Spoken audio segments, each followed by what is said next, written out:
법과 관련해서 좀 전국적으로 떠들썩한데 오늘은 이제 우리 지역에 이런 정책들과 법들이 어떤 영향을 미치는지 관련해서 좀 얘기를 나눠보겠습니다.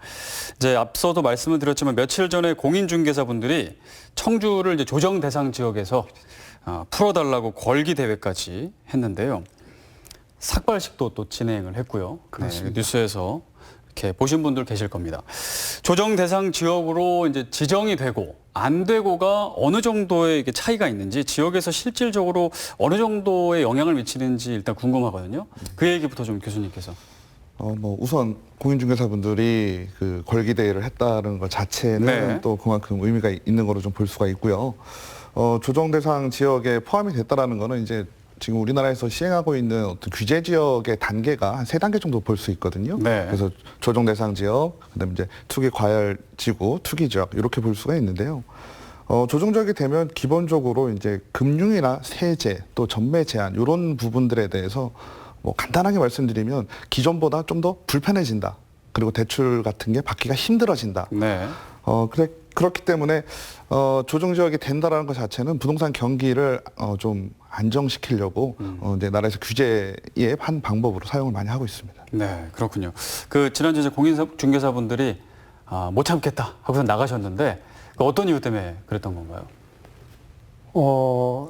첫째가 이제 청주에 뜬금없이 미분양 관리지역 최장기 미분양 관리지역으로 지정이 돼서 분양이 안 되고 있었던 그런 판에 네. 일부 지역이 아파트가 급등했다고 뜬금없이 조정지역이라고 지정을 하니까 조정지역이 무엇이냐. 네. 이거 조정지역은 규제지역의 명칭입니다. 규제지역이라고 한다면은 투기과열지구, 투기지구, 조정지역 이것을 규제지역이라고 합니다. 이것을 지정을 해서 각종 LTV 주택담보대출을 70%에서 50%로 하향, 각종 어떤 세제를 왕창 강화시키고 취득하는데 취득세를 왕창 올리고 파는데 양도세를 왕창 올리고 보유세를 올리고 이러한 모든 것이 청주에 뜬금없이 이것이 폭탄처럼 쏟아지다 보니까 네. 청주의 아파트를 살라고 하는 실수요자들도 살 수 없게 시리 만들고 팔라고 하는 매도자들도 팔 수 없게 시리 만드는 그런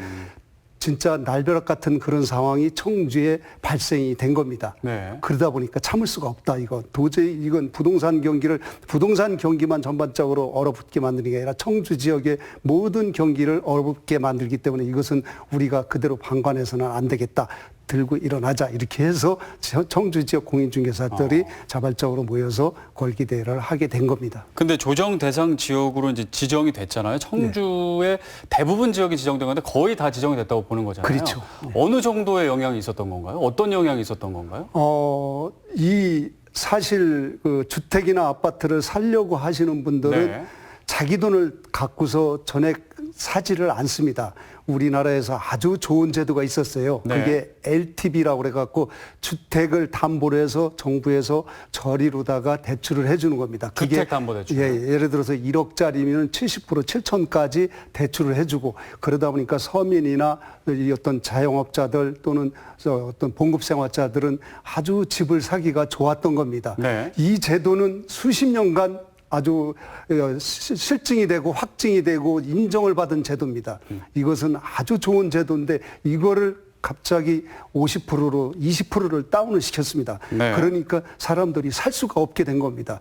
매수가 이제 실종이 어려워진 되고. 거죠. 예. 그래서 그러한 영향이 지금 보면은 7월 25일 날 올해 7월 25일 날 한국감정원에서 청주시의 그 어떤 아파트 그 거래 건수를 통계를 보니까는 그 통계가 지금 5월 달에는 한 5,400건 정도가 됐었습니다. 네. 그리고 6월 달에는 3,900건 정도로 해서 27% 정도가 갑작스럽게 다운이 됐습니다. 그런데 통상적으로 계약서부터 잔금까지 2개월 이상 소요를 봤을 때 저희들이 7월 달, 8월 달은 국토부에서 어떤 실거래가 데이터를 뽑아 봐야 되겠지만은 아주 대폭적으로 감소가 됐을 거라고 봅니다. 네. 이런 정도로다가 모든 것이 부동산 경기가 올스톱이 되다시피 한 겁니다. 네, 부동산 경기가 올스톱되고 거래가 실종됐다. 아무래도 이제 규제를 했으니까 당연히 이런 뭐 효과가 나타나겠죠. 네. 그런데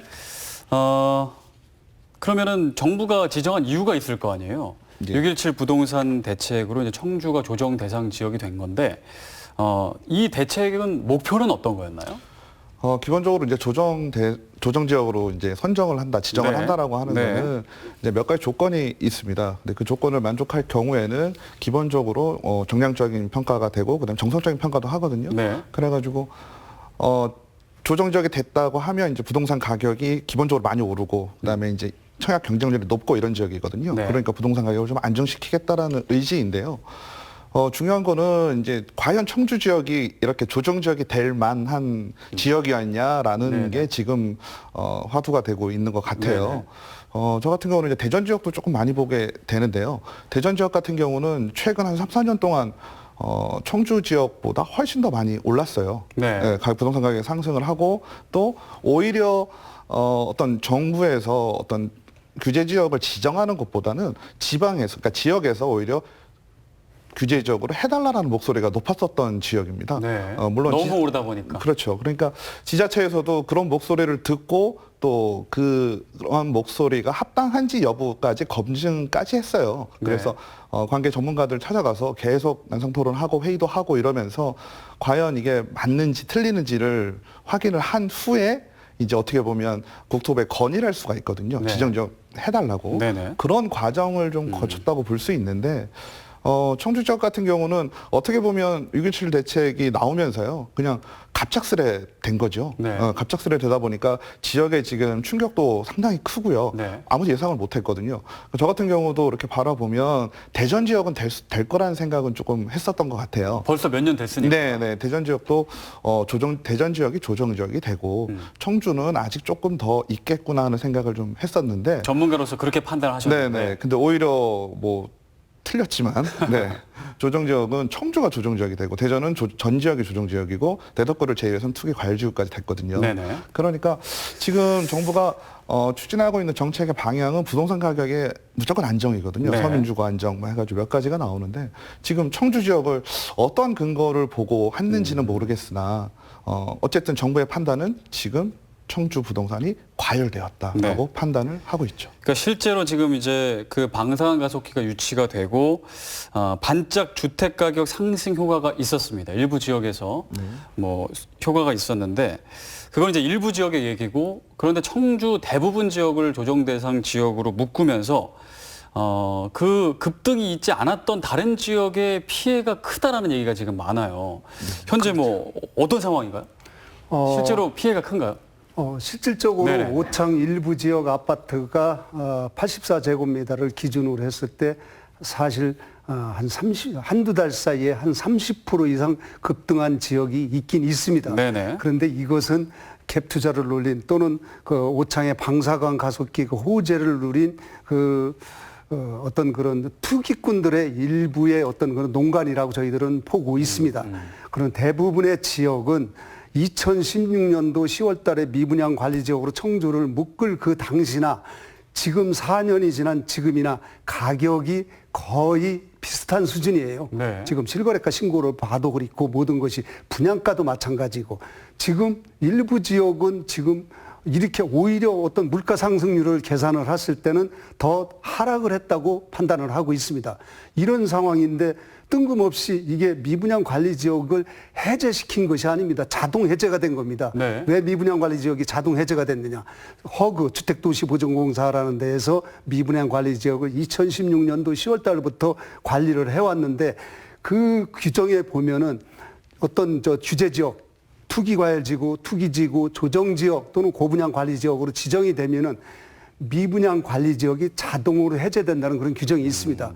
청주가 분양이 잘 돼 갖고서 미분양 관리지역이 해제된 게 아닙니다. 네. 6.17 대책에 뜬금없이 청주를 조정지역으로 지정을 하면서 미분양 관리지역 최장기 단골 손님이었던 청주가 뜬금없이 조정지역이 된 겁니다. 그러니 나머지 지역의 아파트 어떤 소유자들이나 또는 살려고 하는 시민들은 많은 고통을 받고 있는 겁니다. 나머지 지역은 지금 어느 정도인가요? 그러니까 네. 지금 어떤 지역? 네, 어느 정도로 피해가 있는 건가요? 피해가 있는 거요. 지금 네.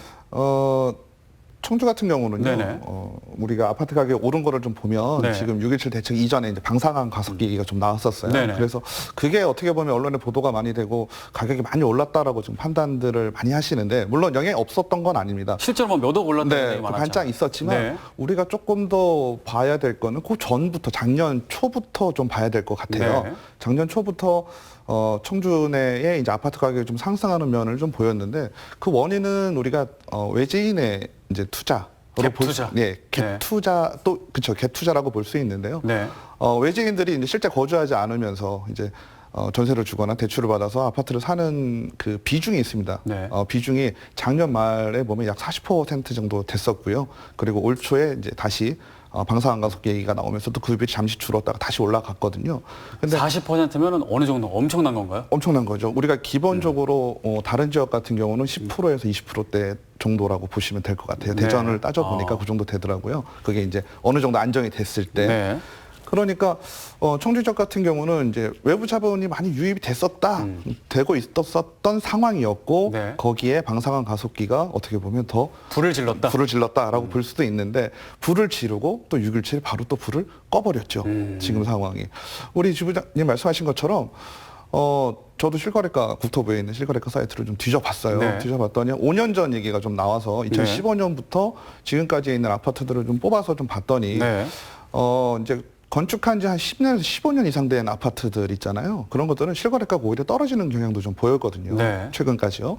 그렇다면 지금 우리가 뭐 최고 유명한 경우 GLCT 같은 경우 네. 뭐 1억 5천 올랐네. 실거래가를 보니까 작년 7월 기준으로 하면 한 1억 5천 정도 호까지만 이렇게 나왔고요. 그리고 가경 아이파크 3단지는 분양권을 보니까 이것도 3억에서 4억 5천이니까 거의 1억 5천 가까이 올랐죠. 네. 그러니까 일부의 아파트만 보고 이거를 청주 전체의 부동산 가격이다라고 잠시 오판을 한 게 아닌가 하는 생각이 더 확실하게 좀 들더라고요. 아니, 정부에서는 분명 부동산 전문가들이 많을 텐데 분명 모르진 않았을 거란 말이에요. 네네. 근데 제가 궁금한 거는 청주의 일부 지역만 이제 급등했는데 왜 일부 지역만 그 급등한 지역만 안 묻고 대부분 지역을 조정 대상 지역으로 한 건가요? 뭐 왜 그런 건가요? 예, 청주 같은 경우는 어쨌든 구가 행정구로 나눠져 있으니까 네. 구별로 어떤 지정도 가능할 텐데요. 어쨌든 조정 지역이라고 우리가 보통 얘기를 할 때 대전 같은 경우는 광역시다 보니까 자치구가 있습니다. 그 네. 구가 조금 얘기가 다르죠. 그러다 보니까 자치구별로 어떤 묶는 게 가능할 수도 있는데 청주 같은 경우는 어찌됐건 같은 지역 내에서 이쪽은 조정 지역이고 이쪽은 조정 지역이 아니다 그러면 혼란이 또 이야기가 될 수가 있고요. 또 읍면동이 있기 때문에 청주 같은 경우는 이제 청원군을 합쳤잖아요. 그러다 네. 보니까 그런 지역하고는 어느 정도 분리가 좀 가능할 것 같고 또 부동산이 또 쏠림 현상이 발생할 수도 있거든요. 네. 뭐 한 지역에서만 분양이 일어나는 것도 아니고 청주가 그래도 전 지역 고르게 좀 분양이 좀 진행되고 있고 네. 하다 보니까 어쨌든 조정 지역으로 규제를 한다라고 했을 경우에는 청주시 자체는 하나의 단위로 좀 봐야 되기 때문에 아, 그래요? 네, 청주를 다 조정 지역으로 묶은 것 같습니다. 네. 자, 그리고 이제 그 얘기도 나옵니다. 이 지역의 아파트 특히 이제 청주 얘기를 저희가 하고 있는데 청주 아파트 가격이 참 지나치게 저평가돼 있다라는 지적도 계속 나오고 있는데 이 평가에 대해서는 어떻게 보세요? 지금 청주 지역의 신규 아파트 분양가가 이제 저희들은 실물을 일선에서 띄고 있기 때문에 네. 저희들은 잘 알고 있지 않습니까? 84제곱미터를 기준으로 했을 때 3.3제곱미터당 기준이 우리가 미분양 관리 지역으로 지정이 됐던 2016년도에 보통 830에서 850만 원 정도의 분양을 했습니다. 네. 그게 이제 2019년도 작년 같은 경우는 840에서 890만 원 정도. 올 초 2020년 올 상반기 같은 경우는 850에서 910만 원대 정도의 분양을 했습니다.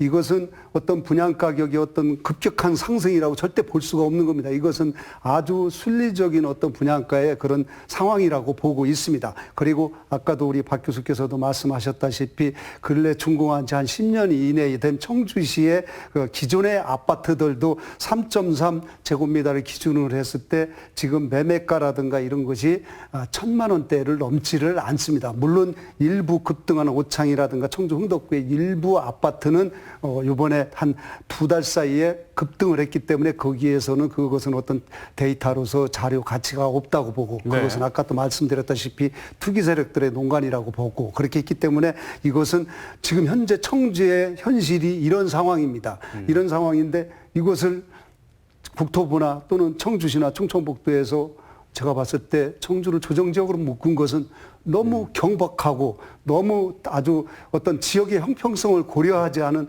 아주 성급한 결정이었다고 판단이 됩니다. 정책을 어떻게 이런 식으로다가 어떻게 이런 식으로 다 정책을 추진을 하는지 저는 도저히 이건 이해를 할 수 없는 그런 상황입니다. 우리 공인중개사들이 아무래도 깨어있고 그러다 보니까 이것에 대해서 참으로 많은 그런 물분을 삭히고 있는 그런 상황입니다. 그러니까 청주의 아파트 가격이 다른 지역에 비해 상대적으로 낮기 때문에 발생하는 문제가 지금의 이런 문제들이 나타나는 게 그런 것 때문에 나타나는 건가요? 그러니까 청주 지역하고 네. 이제 다른 주변 지역을 좀 비교한다 네. 그러면 뭐 가장 가깝게는 뭐 세종이나 네. 천안이나 뭐 대전 정도 될 테고요. 뭐 대전에 비해서는 뭐 우리가 지금 대전이 이제 부동산이 좀 올랐거든요. 네. 그러다 보니까 한 60에서 65% 수준 정도 보고 있고요. 뭐 천안에 비해서는 뭐 90에서 뭐 95% 정도 수준인데 뭐 대전 같은 경우는 광역시 지방 이제 광역시다 보니까 어느 정도 인정되는 부분도 있을 수 있고 천안도 뭐 그럴 수 있지만 제가 생각할 때는 아직 저평가되어 있다는 말은 맞죠. 그래서 부동산 시장이 좀 안정화가 된다라는 것 자체는 거래량이 활발하고요. 그리고 이제 가격이 뭐 하락해도 됩니다. 하락해도 되지만 우리가 일정한 범위 내에서 움직여야 된다는 얘기죠. 네네. 뭐 예를 들어 3천만 원, 5천만 원이 왔다 갔다 한다. 뭐 3억 5천, 뭐 3억 아파트가 그럼 그 정도면 정상적인 시장 상황이거든요. 네. 시장에선 가격이 변동할 수 있습니다. 근데 지금 문제가 되는 거는 네. 급격하게 오르는 뭐 조금 더 시간을 길게 보면 뭐 아까 말씀드렸던 GR 2차 같은 경우는 뭐 2억 이상 차이가 날 수도 있어요. 네. 그러면 그거는 부동산 시장에 무조건 악영향이다라고 우리가 판단을 하는 거고요. 이런 시장이 어느 정도 청주의 아파트 가격으로만 본다면 네. 어떻게 보면 상당히 상대적으로 주변 지역에 비해서 안정된 시장이었거든요. 네. 그런데 그거 몇 개의 단지에서 조금 더 올랐다라는 이유로 조정 지역으로 지정이 되고 오히려 지금 거래량이 뚝 떨어지고 공인중개사분들도 뭐 저도 친분 있는 분들이 있지만 네. 뭐 우스갯소리로 6.17 백수라는 표현도 씁니다. 6.17 정책으로 인해서 거래량이 거의 없어서 그 백수가 됐다. 네, 백수가 됐다 이런 표현까지 쓸 정도로 네. 지금 청주의 조정 지역으로 지정이 된 거는 상당히 여러 가지 측면으로 봤을 때 좀 문제가 있는 게 아닌가. 아까 오판이라고 말씀해 주셨는데 네, 네. 그럼 정부는 왜 그런 오판을 한 건가요? 제가 아까도 네. 말씀드렸다시피 듣는 공무원들은 저는 사실 오늘 청주시나 도의 공동주택과장을 좀 오시라고 제가 요청을 했던 겁니다. 네. 그런데 국토부에서 뜬금없이 하지는 않았겠죠. 어떤 자문을 구했겠죠. 그런데 너무 이 청주를 조정지역으로 묶었을 때 어떤 여파가 있을 것이고 현재 청주의 상황이 어떤지 이거에 대한 너무나 무신경하고 충분히 분석하지 않았다? 예, 충분히 분석하고 충분히 어떤 그런 어떤 시장 상황 예측, 현재 상황 예측 이런 것을 검토했다고 하면은 국토부에다가 우리 청주를 조정지역으로 묶어라 이렇게 아마 되지는 않았을 거라고 봅니다. 네. 이것은 그래서 제가 듣기에는 거북하게 듣겠지만 너무나 이 정책은 경박하고 네. 지역 형평성을 고려하지 않은 그런 정책을 그냥 생각 없이 추진을 했다고 이렇게 판단을 하고 있는 겁니다. 네. 자, 이제 저희가 6.17 부동산 대책에서 이제 청주가 조정 대상 지역이 됐기 때문에 그 얘기를 했고 그 이후에도 이제 부동산 대책이 또 나왔습니다. 710 대책인데 이제 이때는 부동산 세제 개편안이죠. 네. 양도세도 올라가고 취득세도 올라가는 그런 내용이었는데 그럼 710 부동산 대책에 대해서는 뭐 좀 어떻게 평가하시나요? 뭐 710 대책 같은 경우는 이제 네. 6.17 대책 뭐 그전에 이제 12.16 대책부터 해가지고 네. 지금 정부의 정책적 의지라든지 방향이라든지에 뭐 지금까지는 그렇죠. 거의 종결 완결됐다 뭐 이렇게 표현할 수 있을 것 같은데요. 뭐 부동산을 좀 아시는 분들은 그럴 겁니다. 이제 취득하시고 가지고 계시고 보유할 때 그리고 양도할 때 세금을 각각 내게 되는데요. 지금 710 대책에서는 그 세 가지 세 파트에 대해서 다 강화를 시켰거든요. 네. 특히나 납세자의 상황으로 본다면 이제 특히나 2주택 이상 갖고 계신 분들은 어떻게 보면 부동산 사지도 말고 갖지도 말고 팔지도 말라라는 대책입니다. 지금 네. 이 상황으로 본다면. 그러다 보니까 부동산 경기가 지금 가뜩이나 청주 지역을 예를 들면 조정적으로 묶여가지고 더 어려운 데다가 또 710 대책에 의하면 뭐 예를 들어서 3주택 이상이 될 것도 조정지역이면 2주택이 돼요. 네. 그런 그러니까 강화돼서 적용받거든요. 그러니까 나는 어떻게 보면 지금 이 부동산 정책을 내놓고 시행하는 이유는 투기를 하지 말아라는 얘기인데 네. 나는 투기가 아니고 그냥 청주 지역에 맞게 부동산 생활을 하고 부동산에 대한 어떤 경제 활동을 하고 있는데 이 사람들까지도 어떻게 보면 지금 피해를 갖고 있어도요. 지금 새로 구하는 건 둘째치고 이미 가지고 계신 분들도 어떻게 보면 세금에 대해서 뭐 폭탄까지는 아니겠지만 네. 상당히 많은 부담이 지금 가중되는 상황이 좀 됐죠. 그래가지고 지금 상황은 실거주자뿐만 아니라 뭐 약간 뭐 어느 정도 부동산을 가지고 경제 활동을 하시는 분들한테는 큰 타격이 되고 있다라고 볼 수 그래요. 있습니다. 어떻게 보세요?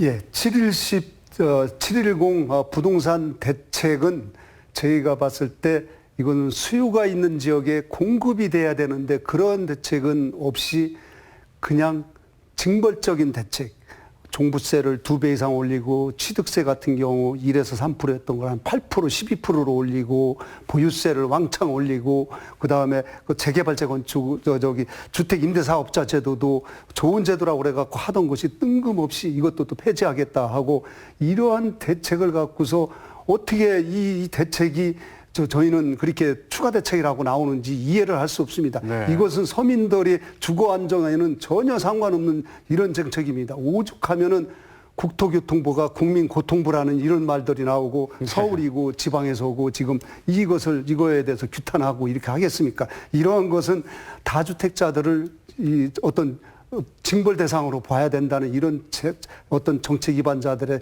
사고 자체가 바뀌어야 된다고 봅니다. 이것은 제가 이제 원하는 것은 세금을 올리는 것은 어떤 다주택자들에 대한 규제를 하는 거는 괜찮은데 네. 팔 수 있게 만들어라. 양도세를 중과하지 말아라. 아까 우리 박 교수가 말씀한 것처럼 취득세도 왕창 올리고 양도세도 왕창 올리고 보유세도 왕창 올리고 사지도 말고 팔지도 말고 갖지도 말아라. 어떻게 하라는 겁니까? 양도세 파는 것은 수월하게 팔 수 있게 기준처럼 유지를 해야 되고 네. 1가구 1주택 수요자들 서민들 우리 국민들은 사는데 문제가 없게 LTV 주택담보대출을 종전처럼 70%로 환원해야 됩니다. 이 70%로 해줬던 이 제도는 너무너무 우리 서민들이나 봉급생활자들, 자영업자들한테 좋은 제도입니다. 이것은 수십 년간 검증이 된 제도입니다. 이거를 20%를 낮춰줘 갖고서 살 수 없게 만드는 것은 서민들, 국민들도 고통을 받으라는 그런 얘기밖에 저희들은 받아들일 수가 없습니다. 네.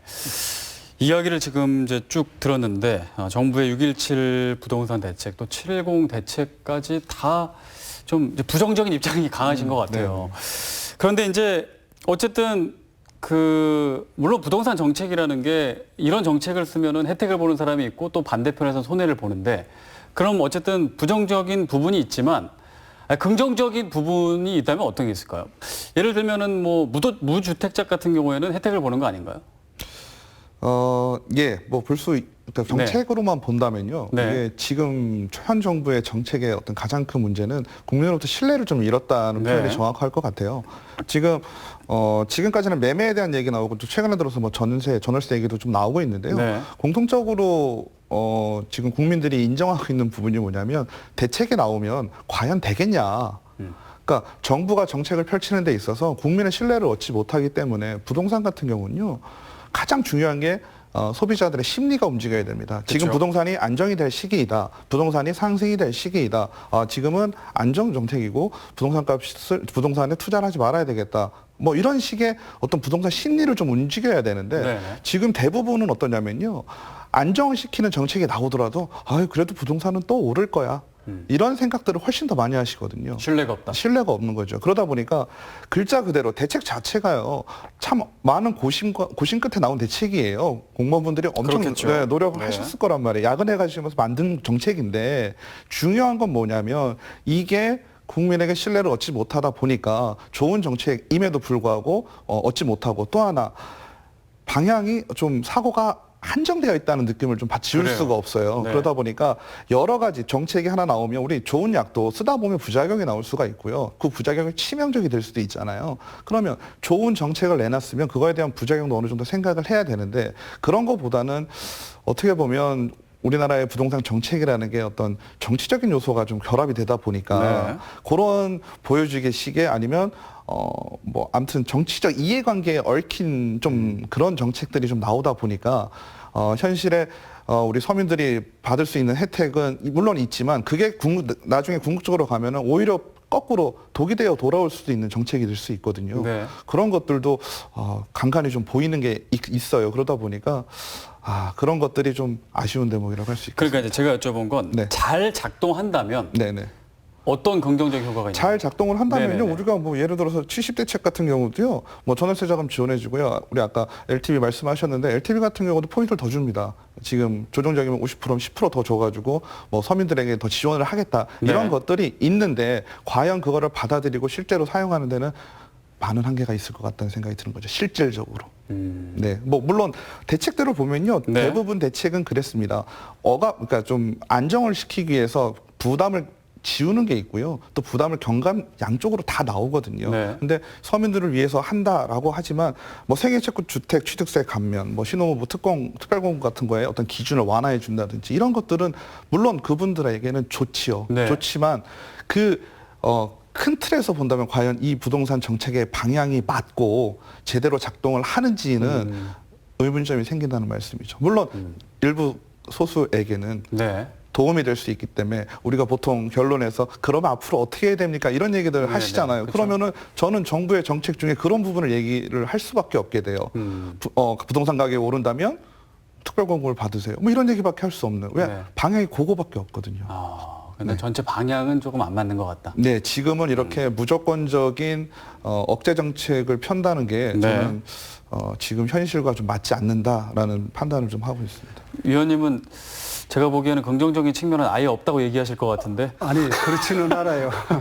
잘 작동한다면 어떤 측면이 있을까요? 잘 네. 작동된다면 그나마 좀 다행인 네. 것이 공급에 대한 어떤 그 대책이 일부나마 나왔습니다. 그린벨트를 해제한다든가 군사시설을 뭐 해제한다든가 또는 그런 또 서울의 어떤 용적률이라든가 이런 것을 올린다든가 이런 것은 말만 어떤 나오고 이렇게 했는데 이것을 어떤 구체적으로 이런 것에 대해서 왜냐하면 서울에는 수요가 있습니다. 네. 수요가 있기 때문에 공급을 해줘야 됩니다. 네. 그쪽에서는 공급을 해주기 위해서는 재개발, 재건축, 이런 어떤 정비 사업이라든가 이런 것을 원활하게 할 수 있게 규제를 완화시켜주고 용적률을 전향적으로 너무 고집할 필요가 없습니다. 이거보다 이렇게 어떤 집값이 상승이 되고 집값 상승으로 인해서 각종 규제가 되고 그러다 보니까 전세값이 한 달 사이에 막 3억, 4억씩 오르고 이런 거보다는 오히려 용적률을 올려주고 이렇게 해서 어떤 전향적인 어떤 사고방식을 갖고 서울의 수요에 맞춰서 공급을 해주고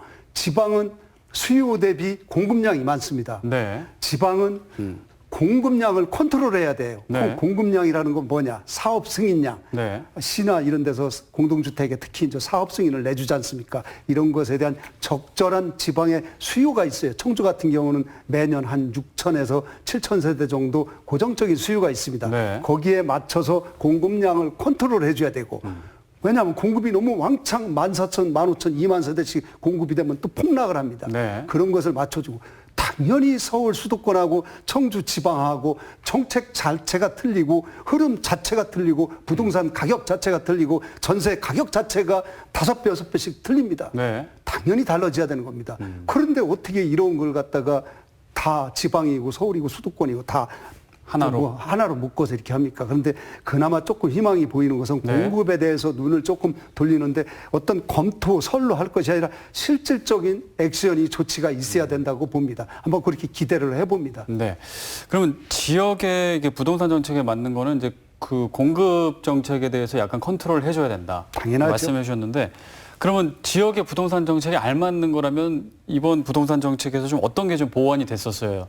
아쉬운 부분이라면 어떤 게 있을까요? 그러니까 지역 같은 경우는요, 네. 기본적으로 부동산 가격이 좀 다르죠. 네. 다르다 보니까 지금은 모든 정책의 기본 전제가 뭐냐면요. 서울 수도권 중심이라는 생각을 해요. 네. 그러니까 뭐 지금 어떻게 지방에는 어떻게 해야 됩니다. 서울에는 어떻게 해야 됩니다. 이것도 물론 필요한 정책이고 반드시 해야만 하는 거지만 저는 그 전에 우선 돼야 되는 거는 부동산 정책을 얘기하는 중이긴 하지만 네.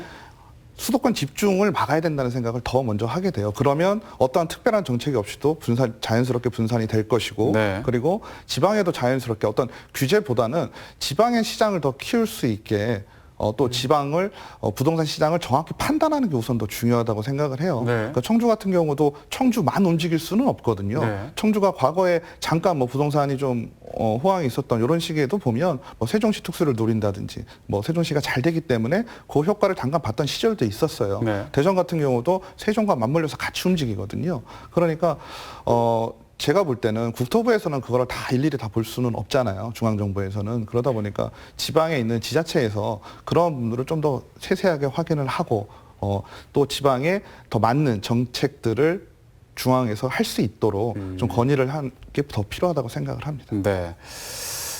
이제 부동산 규제로 거래가 줄어들면 또 지역 경제에도 영향을 미칠 거라는 그런 생각이 드는데요.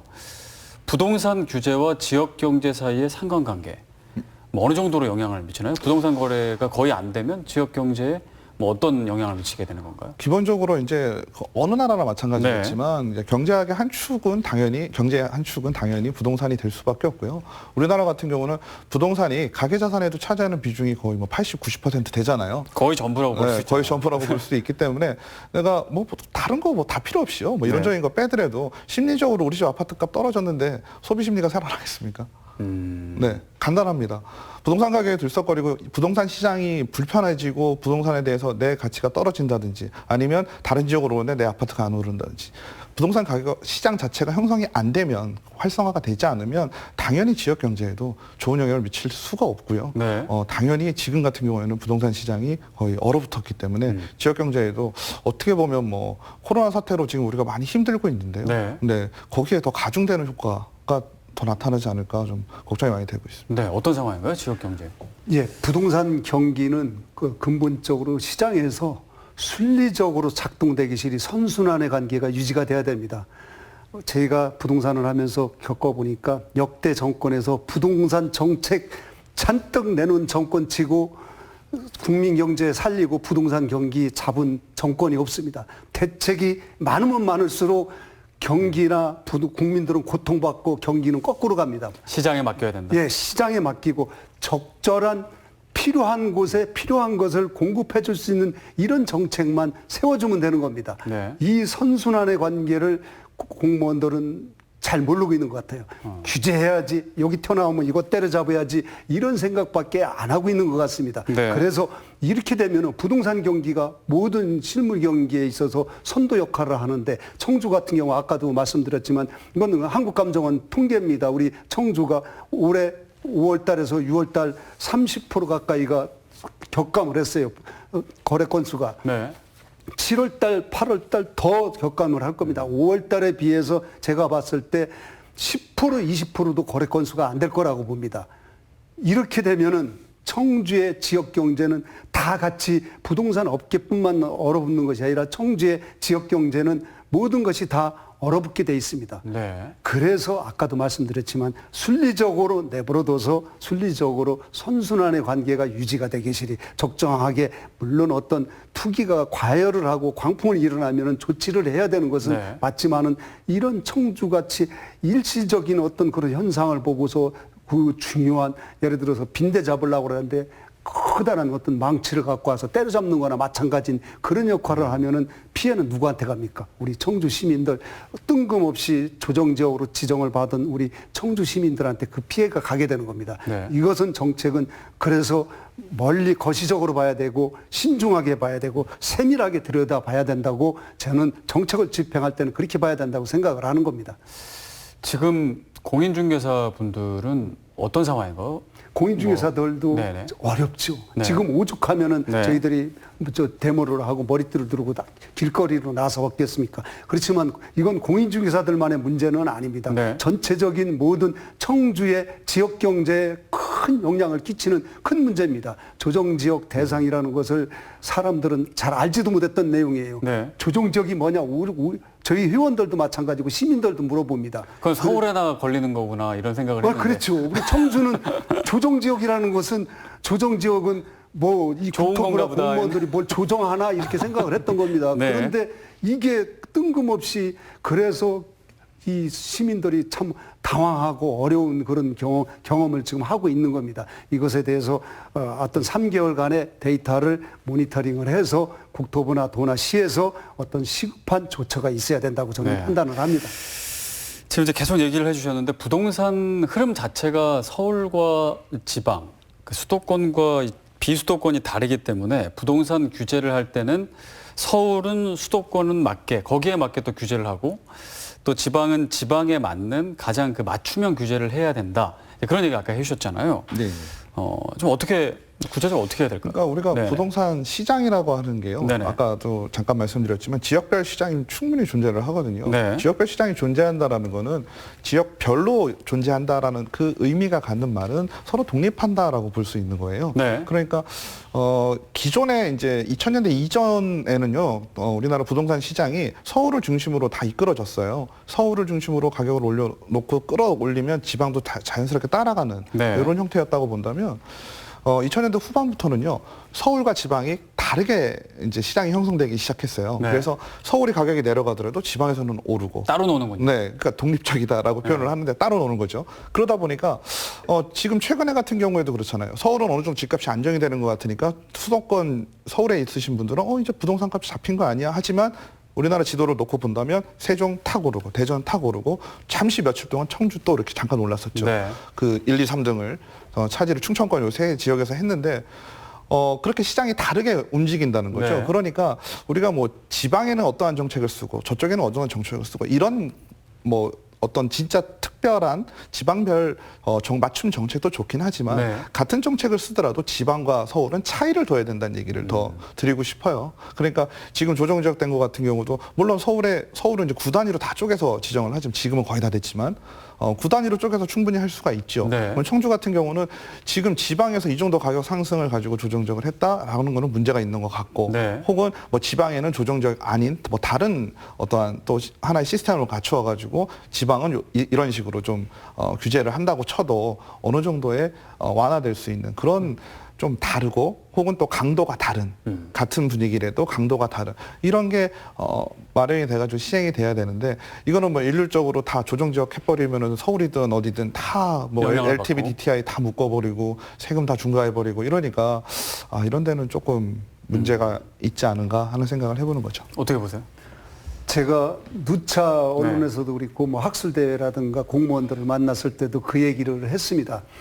당연히 서울과 수도권의 부동산 정책과 청주 등 지방의 부동산 정책은 달라야 된다. 이원화가 돼야 된다. 네. 왜냐? 아까도 말씀드렸다시피 그쪽에 가격이 다르고 부동산 흐름 자체가 틀립니다. 그래서 아까 말씀드린 것처럼 서울은 서울에 맞는 그런 규제나 또는 어떤 그 대책이 나와야 되는 겁니다.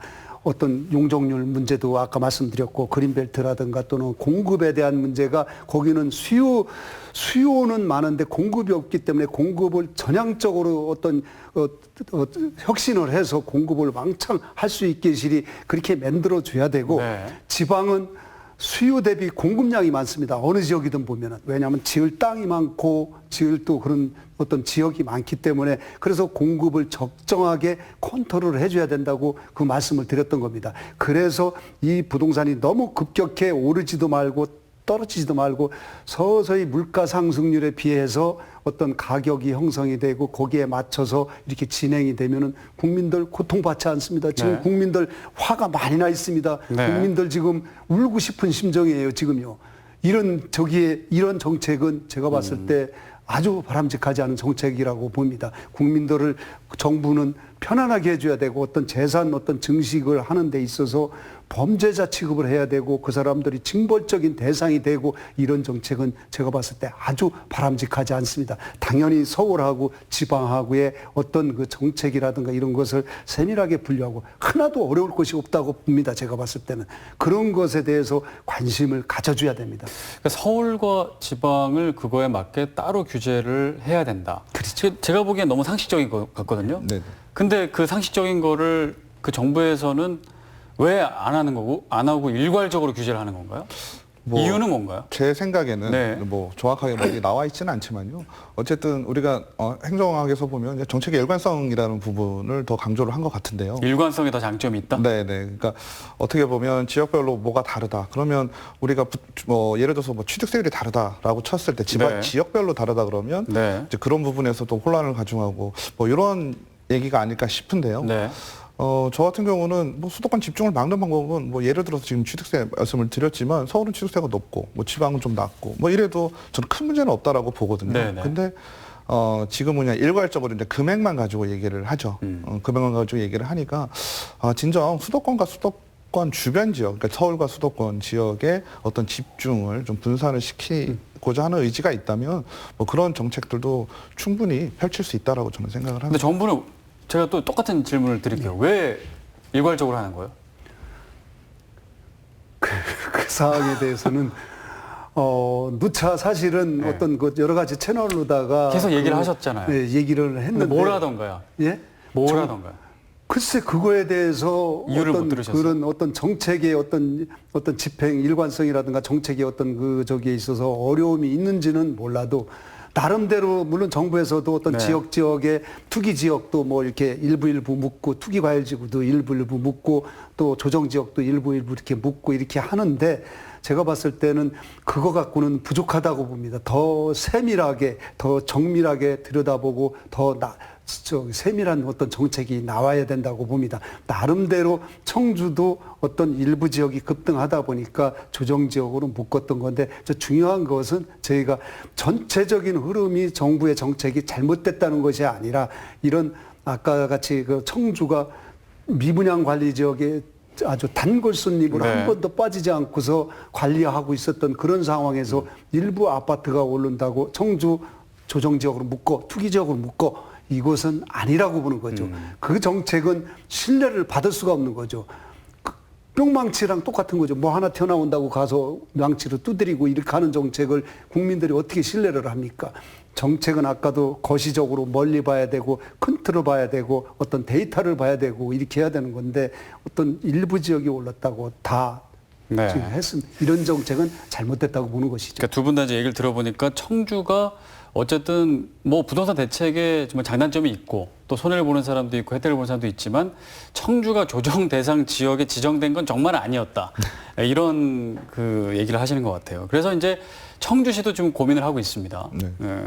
조정 지역 해제를 이제 건의를 하겠다. 그 시점을 저울질하고 있다라고 이제 나오고 있는데요. 청주시나 충청북도가 이제 그 시점을 잘 이제 봐야 될 텐데 어떤 역할을 해야 될까요, 중간에서? 관련 법에 의하면 네. 이제 국토부 중앙정부에 이제 좀 건의를 할 수 있는 부분들이 좀 있어요. 네. 그러다 보니까 오히려 어떻게 보면 좀 아쉬운 거는 이제 조정 지역에 대해서 이제 규제를 하겠습니다라고 이제 왔을 때 의견을 청취할 수가 있거든요. 근데 지자체에서 어떻게 보면 어떤 숙고 없이 네. 그냥 뭐 어쨌든 뭐 저희는 힘듭니다 했어도 안 될지도 모르지만 어찌 됐건 충북도에서 얘기를 한 상황은 뭐 조정적으로 되어도 상관없습니다라는 얘기를 한 것 같아요. 아, 그랬다. 예, 그래서 오히려 조정지역이 막 됐을 때 우리 6월 17일 날 그 즈음에서 얘기를 좀 나눠볼 기회가 있었거든요. 같이 네. 이제 전문가들하고 얘기를 나눴는데 그때 하시는 말씀들이 그겁니다.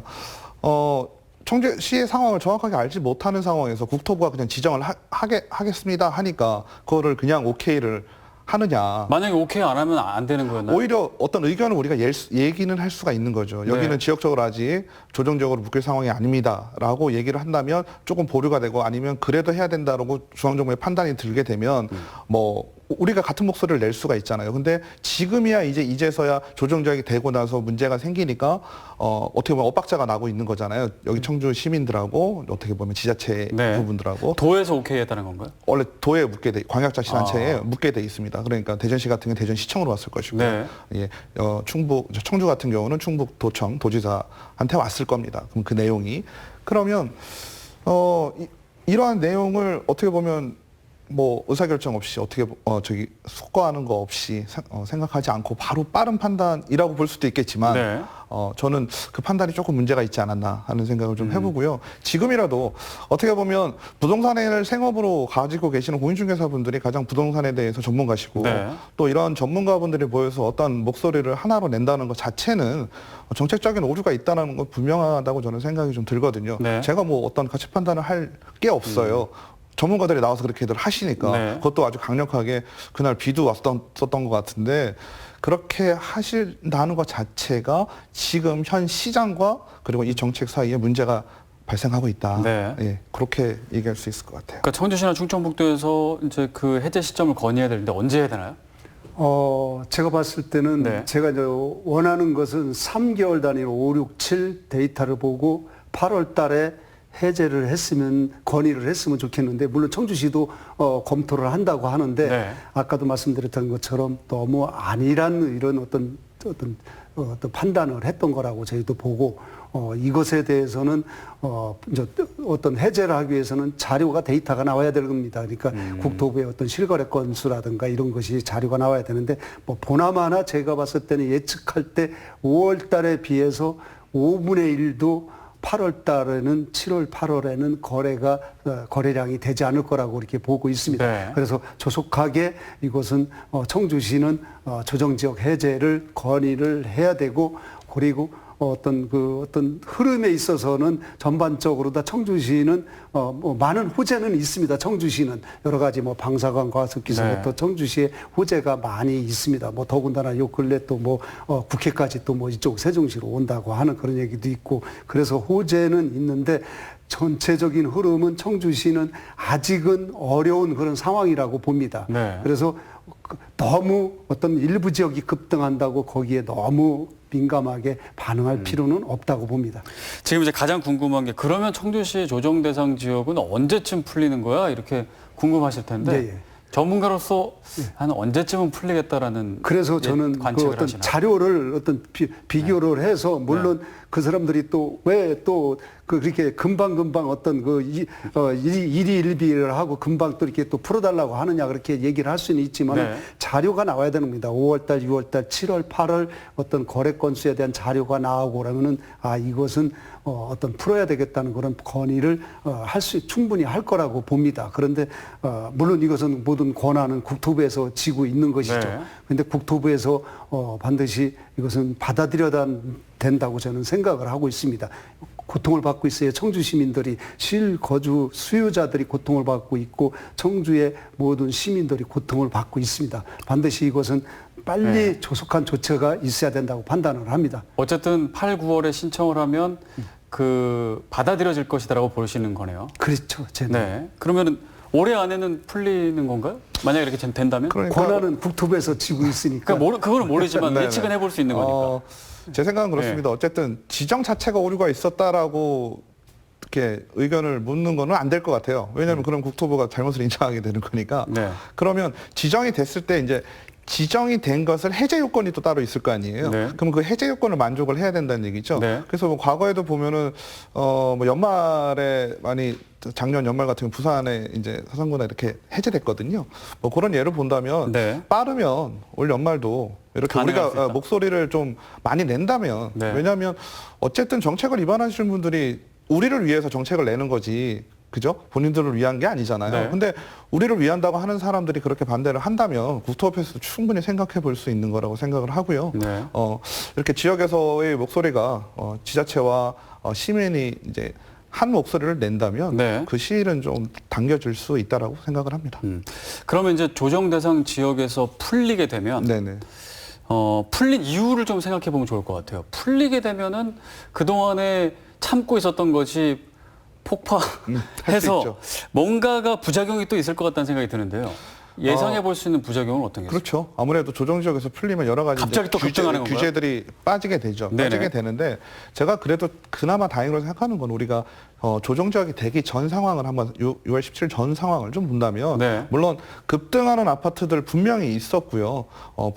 분양권 같은 경우도 급등은 했지만 기본적으로 부동산 시장이라는 게 몇 개 아파트로만 형성이 되는 건 아니거든요. 우리가 모르는 거기에 들어가는 세대수 한정돼 있잖아요. 네. 한정돼 있는데 그분들은 일부밖에 안 되죠. 어떻게 일부만을 위한 정책을 낼 수는 없는 거고 그 이외에 나머지 분들은 훨씬 더 다양하고 그리고 우리가 청주에서 아파트 가격이 4억대 때 6억대 때 하지만 2억대 아파트가 훨씬 더 많아요. 네. 아직까지는. 그러면 그 수요자들을 어떻게 보면 규제를 함으로써 더 불편한 상황으로 이끄는 것보다 그죠? 그 일부를 위해서 일부가 오르는 거를 막자. 네. 근데 어느 정도 이제 올라가다 보면 이제 당연히 시장과 공급, 시장의 역할이라는 게 분명 또 있거든요. 그러다 보면 시장의 원리로 가격도 어느 정도 수준에서는 안정이 될 것이라고 생각을 합니다. 네, 다수를 봐야 된다. 네네. 풀리면 네. 제가 예측하기에는 어떤 예측이 가능할까요? 풀리면. 6.17 대책, 7.10 대책 이후 전하고 후하고는 상황이 많이 달라졌습니다. 네. 첫째, 다주택자들이 어떤 전세를 끼고 또 그다음에 갭 투자를 하기가 어려워졌습니다. 네. 법인이 아파트나 주택을 잔뜩 사기가 어려워졌습니다. 그것이 이번에 그 규제에 다 들어가 있습니다. 네네. 당연히 전하고 지금하고는 상황이 180도 달라졌어요. 네. 다주택자들 남아도 다 세금으로다가 최고 77% 세금으로 다 때려 회수합니다. 그렇기 때문에 청주는 그전같이 급등을 하고 막 이것이 급등했던 것이 아까도 말씀드렸던 것처럼 우리 청주 네. 시민들이 막 벌떼처럼 달겨들어서 급등시킨 게 아닙니다. 일부 투기 세력들의 어떤 농간이었던 겁니다. 그 사람들이 청주에 와서 이제 못합니다. 그렇게. 그래서 큰 청주는 호재가 있어서 꾸준히 오를 것이라고는 생각을 하지만은 네. 조정지역 해제를 하면은 실수요자들이 고통받던 실수요자들이 LTV가 회복이 되니까 사는데 이제 문제가 없고 선순환의 관계가 순리적으로 돌아갈 것이라고 봅니다. 이거 풀어서 그전같이 또 급등하고 그렇게 하면 어떡하느냐. 상황이 달라졌어요. 이미 규제가 있다. 이미 규제가 다 법인이 투자를 할 수 없게 만들었고 네. 다주택자들 2주택, 3주택만 가져도 힘들게 그렇게 만들어 놨기 때문에 이제는 제가 봤을 때는 안심을 해도 된다고 봅니다. 네. 자, 이제 정부가 뭐 부동산 대책을 20몇 번째 내놓고 있다. 이제 그런 얘기가 계속 나오고 있습니다. 또 계속 내놓을 수도 있을 것 같아요. 네. 앞으로 계속 내놓으면 뭔가 실효를 거둘 수 있을까요? 어떻게 예측을 하세요? 의미 없다? 한 가지 분명한 거는 이제 정부가 원하는 만큼의 효과를 보기는 좀 어려울 것 같고요. 지금도 뭐 전월세 3법 얘기 나오고 있고요. 네. 네. 또 다른 부동산 정책들을 지금 준비들을 하고 있는데요. 네. 하지만 정부는 지금 제 느낌은 그렇습니다. 뭐 약간 비유를 하자면 좀 나쁜 비유이긴 하지만 성형 중독자들 있잖아요. 아름다움을 추구하기 위해서 성형 중독이 되잖아요. 네. 근데 그 추구하는 방향을 보면 하나만 보게 돼요. 그러다 보면 전체적인 밸런스를 잃거든요. 그러니까 우리 좀 이상해지는 네. 이런 모습 좀 볼 수 있는데 부동산 정책이 안타깝지만 약간 그런 느낌이 난다라는 생각이 듭니다. 규제 일변도의 정책 방향만 고수를 하기 때문에 네. 앞으로 나올 것도 그렇게 변하진 않을 것 같아요. 우리가 사람을 치료할 때도 A라는 방법을 써보고 안 되면 B라는 방법을 써보고 네. 다방면의 방법을 통해서 궁극적인 목적을 치료를 위한 궁극적인 목적을 이루려고 하는데 네. 지금의 부동산 정책은 어떻게 보면 한 가지로만 쭉 밀고 간다? 뭐 이런 느낌을 지울 수가 없거든요. 네. 그러다 보니까 그런 부분들을 바라는 거는 이제 다각도로 좀 신경을 썼으면 하는 생각을 합니다. 네. 자, 이제 어느새 마지막 질문을 또 드려야 될 것 같은데요. 이제 뭐 사실 이제 정부가 계속 그 부동산 정책을 내놓는 이유가 서민 부동산 그 주거 안정, 또 가격 안정일 텐데 그게 어쨌든 그 목표대로 잘 이루어지기를 바라는 마음 있습니다. 네네. 네. 마지막으로 그러면 이제 우리 지역에 꼭 필요한 부동산 정책은 무엇이어야 하는지 뭐 그런 얘기를 좀 하면서 좀 마무리하면 좋을 것 같습니다. 짧게 한 말씀씩만 해주시죠. 네네. 부동산 정책은 정부의 정책 방향에 따라서 아까도 말씀드렸다시피 네. 국민들을 울리기도 하고 화나게도 하고 편안하게도 하고 이것이 부동산 정책입니다. 왜냐? 부동산이라는 것은 우리 국민들이 갖고 있는 모든 재산의 모든 가치라고 판단을 하기 때문입니다. 그러면은 이 정부의 정책은 어떤 투기나 이런 것을 규제하고 잡는 것도 다 일반 많은 서민들을 편안하게 해주고 그 서민들을 보호하기 위해서 하는 겁니다. 네. 이런 것이 곧 대부분의 국민들을 고통받게 하는 것은 잘못된 정책이라고 보는 것이죠. 그래서 우리 청주에서는 당장 제가 원하는 것은 조정지역을 풀어달라는 거.